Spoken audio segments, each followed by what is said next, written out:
ചില Arabic rice ഒക്കെ അല്ലേ നല്ല വെറ്റായിട്ട് കഴിച്ചു തുടങ്ങിയ പിന്നെ കഴിച്ചുകൊണ്ടേ ഇരിക്കാൻ തോന്നുന്ന ആ ഒരു ടൈപ്പ് റൈസാണ് കേട്ടോ ഈ ചിക്കൻ മധുഹൂത്ത്. ഇതിന് കുറച്ച് ഇൻഗ്രീഡിയൻസ് മതി, പക്ഷെ നല്ല ഫ്ലേവറാണ് ഈ റൈസിന്. അപ്പോൾ വീഡിയോ ഒന്ന് സേവ് ചെയ്ത് വെച്ചോട്ടാ.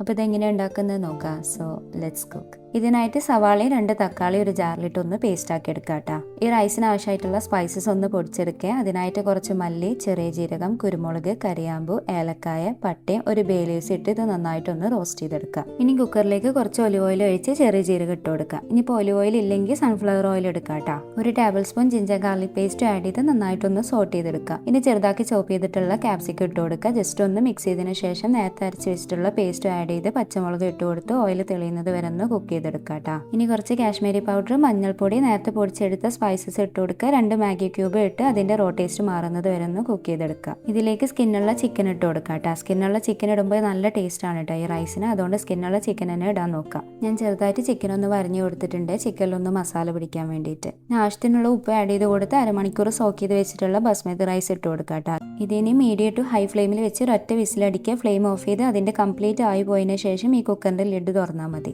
ഇത് മസ്റ്റായിട്ട് എല്ലാവരും ഒന്ന് ട്രൈ ചെയ്ത് നോക്കണേ. ഞാൻ ഈ പറഞ്ഞ സെയിം ക്വാണ്ടിറ്റിയിൽ എടുക്കുകയാണെങ്കിൽ എന്തായാലും നല്ല ടേസ്റ്റിൽ തന്നെ കിട്ടും. അപ്പോൾ എല്ലാവരും ഇതൊന്ന് ട്രൈ ചെയ്ത് നോക്കി ഫീഡ്ബാക്ക് അറിയിക്കാം.